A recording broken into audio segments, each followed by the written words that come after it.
Believe it.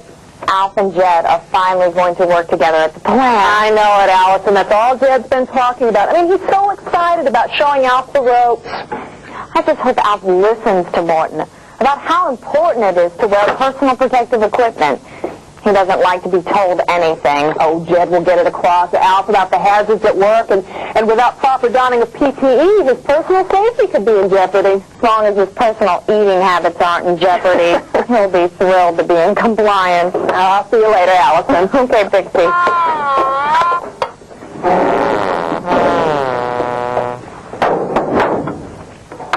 Hey, Allison, would you get a look at all this stuff? According to certain OSHA regulations, I have to wear all this PPE when I start my new job down at the plant. Does everyone have to wear PPE? Yeah, anyone at the factory here is exposed to any hazards that are not eliminated by engineering controls or work practices has to have on some form of personal protective equipment. I guess I'll be like everybody else and wear this ridiculous suit of safety.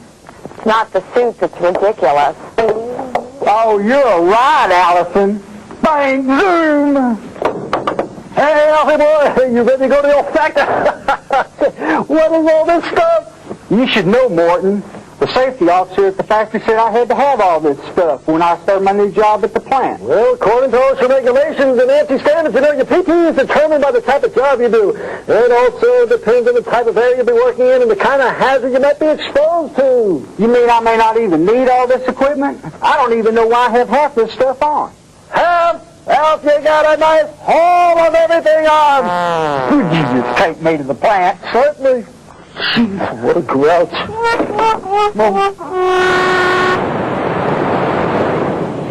Okay, Al. First, let's examine PPE for your head. All right. Now look, if your position requires you to be in an area where falling debris is present, you need to wear a hard hat or a helmet. And you should also wear a head protection when you work at an elevated height. You could slip or lose your balance and fall.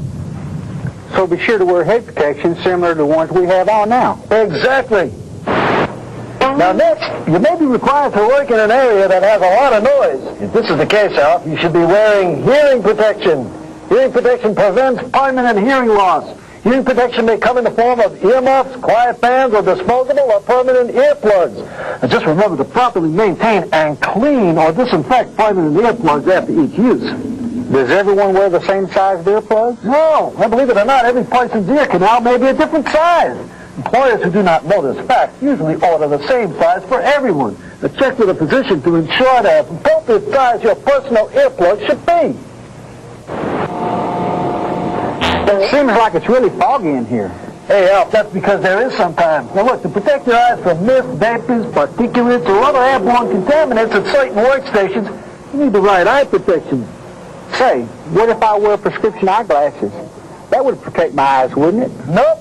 You would still need to put on a pair of safety goggles over your personal eyeglasses. According to federal regulations, all personnel must be wearing either regulation safety goggles or glasses in any area that requires the use of eye protection, like welding.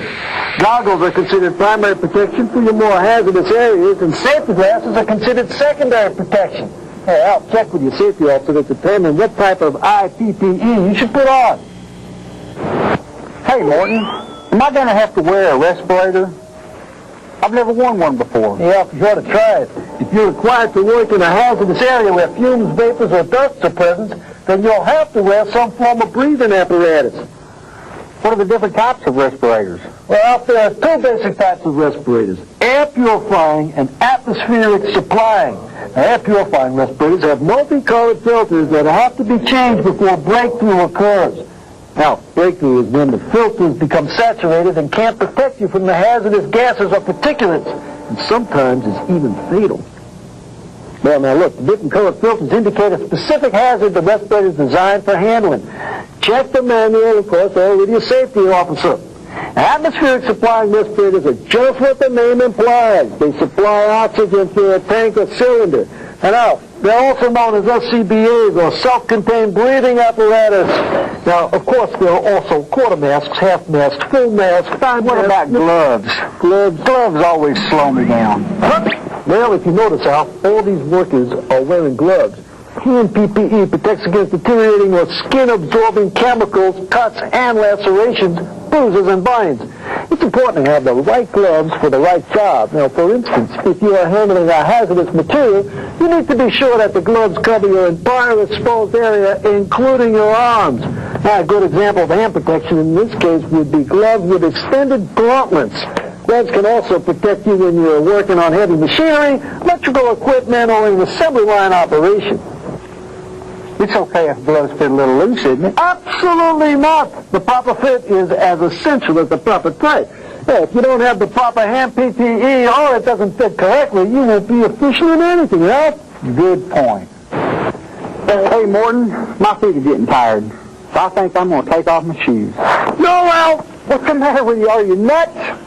You should always wear foot protection on any site that has hazards present or dangerous activities going on, Al. You gotta be careful. Look, I've seen plenty of possible dangers to the old dog. You know what I mean? I've seen toes smashed from falling debris, feet crushed by motorized vehicles in operation, and ankles cut from protruding-shaped objects. So, Al, watch where you step and what you step with. So my regular work boots are all okay, aren't they? Well, in some places they're okay to wear out there than others. Geez, you might as well be walking barefoot over a bed of hot coals. What do you mean? Well, some facilities require workers to wear regulated steel-toed or well-insulated boots. The steel-toed boots may shield the point of impact of heavy falling objects on your feet. Insulated foot PPE may protect your feet from extremely hot or cold temperatures in a work area. Well, that's about it. Come on, Morton, let's go. Well, tut. Wait a minute, Al.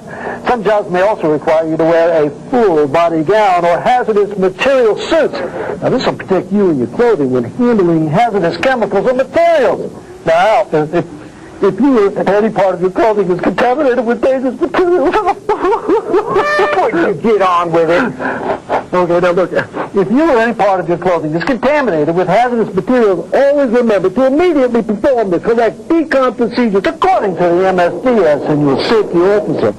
All tasks dealing with this type of hazardous operation usually require personal protection from head to toe. And always properly inspect and maintain your PPE, and it will protect and maintain you, if you know what I mean. Don't forget, if any part of your PPE doesn't fit, notify your safety officer immediately. And remember, know what hazards there are in your job and which require PPE to protect you. Then, wear it. It isn't meant to protect you and your locker, if you know what I mean now. Now I know why every facet of personal protective equipment is important to every job at every facility. Thanks, pal of mine. Don't mention it, Alfie boy. Hey, by the way, have they assigned you a site and workstation yet?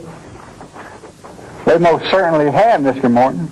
You're looking at the next employee of Transportation Services. Jeez.